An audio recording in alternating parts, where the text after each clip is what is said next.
Welcome back to the program. Just a recap of our top stories. 3 people have been killed and 11 others injured by a car bomb which exploded at a busy junction in Mogadishu, the Somali capital. We also had Iran making good on its retaliation threat with a ballistic missile attack on air bases housing U.S. forces in Iraq. The impact of this U.S.-Iran tension is being felt across the globe, even here in Africa. A Nigerian security expert, Chidi Nwonu, he also says that there will be a knock-on effect in Africa. We have Chidi Nwonu joining us now via Skype from London. Thank you so much for speaking to us.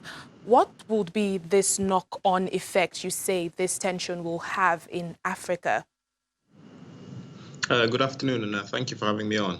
Well, the first thing to look at is there is that military mismatch between Iran and the United States, in that Iran quite logically would not want to fight the United States on its own terms, a conventional battle with both militaries up against each other. Likewise, the United States wouldn't want to take on Iran to the point of invading them and having to occupy their country and going through the trauma of, what happened in Iraq and Afghanistan. So the only way that these two countries can actually actively compete militarily is, through indirect means. So you can see in the Middle East, Iran has Hezbollah, the PMFs in Iraq, the Houthis in Yemen, by which they attack, their enemies or their adversaries, be it Israel, Saudi Arabia, etc. Likewise, in Africa, there are various groups which are affiliated with Iran, or at least militant Shiaism. In Nigeria, we have the Islamic Movement of Nigeria, which, although it's not a terrorist organization, it's not a militant organization. It's closely aligned with the Islamic Republic of Iran. So it's by if you take all of these in their totality, you would easily assume that Africa, being a very security light area where with porous borders, poor security structures, poor governance, huge populations that are, with which higher unemployment, is quite ripe for a lot of these asymmetric activities, attacking targets, be it American, Israeli, economic or diplomatic or military targets. So one would look at a country like Nigeria or countries, in East Africa and think these are ripe for that kind of asymmetric warfare. All right, let's move to the security now very quickly. In the security situation in Somalia, explosions continue to rock the capital over and again. It seems like we keep discussing this.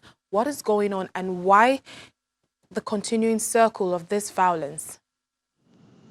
I think the key problem is that insurgencies are, by their nature, very violent and also very long and slow burning. So the issue in Somalia is that there is a breakdown in central governance, there's a breakdown in general governance. Different tactics have filled the void, and there is nobody to kind of unite all the different elements. The issue with Al-Shabaab is that as an insurgency, as an entrenched insurgency, it is difficult to uproot. And the current cycle of violence can be, attributed to the pressure that is under from the Allied forces, from AMISOM and the U.S. task force. So they've been under quite sustained bombardment from American forces with their fixed-wing, rotary-wing aircraft, as well as their UAVs. You can see the direct result with the attack on the base in Camp Simba a few days ago, and again with this car bomb. This is the only way Al-Shabaab has to attack the government directly beyond fighting the troops on the ground, is these car bombs in Mogadishu, to put pressure on the government and remind them that they're still there and they're still fighting. So it's unlikely you're going to see this cycle of violence die down until Al-Shabaab has been degraded sufficiently in the field to the point where they no longer have access to the resources they need, which is difficult as they have a long coastline, and also until such a point where there is an actual viable alternative, a government that represents all of the Somalis within its borders. Yeah, thank you so much, security expert Chidi Nwonu. We do pray for peace in the world. Thank you so much for joining us. Thank you. Let's move on to Liberia now. Demonstrators want President George Weah to sack his entire economic management team as they blame his administration for the economic woes of the country. Monday saw the second mass demonstration against the president's handling of the economy in less than a year. It was a mass anti-government rally that started peacefully but ended with tear gas, water cannons, and arrest. Around 3,000 Liberians demonstrated in the capital, Monrovia, on Monday against the government of President George Weah. President George Weah promised the Liberian people and did not fulfill the promise. And today is afraid of the people in the protests against him. He protested against the past regime, but today he doesn't want to protest. I am definitely disappointed. In a country where many still live in deep poverty, former football star Weah, who grew up in a slum, was seen as a shining beacon who could bring in a new dawn. Instead, he's facing the same criticisms of corruption that dogged his predecessor. He is battling to cope with Liberia's deepening economic crisis following an Ebola outbreak from 2014 to 2016. Tensions have been high over the past year with several anti-government demonstrations. Protesters said Monday's rally turned violent in the evening when they started to prepare for an overnight sit-in, but were removed by police using water cannons and tear gas. Let's bring in Liberian journalist now, Evelyn Sigbe, to discuss more on the protest in Liberia. Thank you so much for joining us. Now, about 3,000 people demonstrated against President Weah on Monday. This is a president many hoped will change Liberia after his election into office. They began the Weah Step Down campaign. Isn't this a sharp contrast from 2017 when he was elected? Yes, it's definitely the president.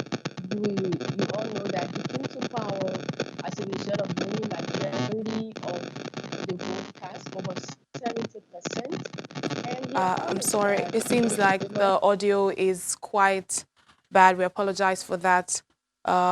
Moving on to another story. Back here in Nigeria, one Nigerian entrepreneur, Oluwatoyin Onigbanjo, is getting creative in her kitchen by serving up artistic and animated meals after discovering that her toddler would only eat healthy foods prepared as eye-catching meals. She now creates unique recipes for children in a bid to help curb malnutrition in Africa. Oluwatoyin Onigbanjo is shopping for vegetables at a market in Nigeria's commercial capital, Lagos. The trained nutritionist says she is intentional about the choice of vegetables and fruits she buys. The colors are crucial in making eye-catching meals that are also healthy and tasty for children. I'm here to shop for vegetables and fruits to make amazing, healthy foods for the kids. You know, they're on holidays, so it gives me time to make this healthy food for them again. Oluwatoyin likes to incorporate food art in her creations, which she says will always catch the attention of children. Today's meal is yogurt scrambled eggs, which is comprised of toast bread, yogurt, eggs, and vegetables. My mommy knows that I don't like vegetables, so she makes my food like this, and I love it. Oluwatoyin, who also studied public and international relations, likes to take photos of her meals and posts them on various social media platforms. Food should not just be eaten, food should also be good to look at, let alone talking about children who love to play. So when my son, Jaden, wasn't eating well, it was, the first point for me to start making creative food, and that worked. So that was what inspired me to make food that, and I've been doing it. She says she wants to help promote child nutrition on the continent, giving parents ideas on how to prepare fun meals using a variety of ingredients. Okay, we have Evelyn Sigbe, now Liberian journalist, joining us back. Evelyn, before the audio went bad, I was asking you, 3,000 people demonstrated against President Weah on Monday. Isn't this a sharp contrast from 2017 when he was elected? Definitely. President Weah, we all know, was elected as a result of winning majority vote of the Liberian people, constituting, predominant young people, with all of the promise that the government will give room for people to have their rights. But on the contrary, there have been a series of issues in the country since he took power. There's been this challenge about the economy situation in the country has gotten worse. The price of commodities have increased.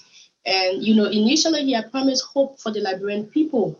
And the citizens are frustrated. They are not seeing these things forthcoming. So it actually seemed as a contradiction to what he said, what he promised during his, induction, and also what he had promised during the years of campaign while they were still in opposition. All right, Evelyn Sigbe, Liberian journalist, thank you so much for joining us. I really wish we had much time. But that's it on the program today. Thank you so much for watching. I'm Layo Adegoke. Bye for now.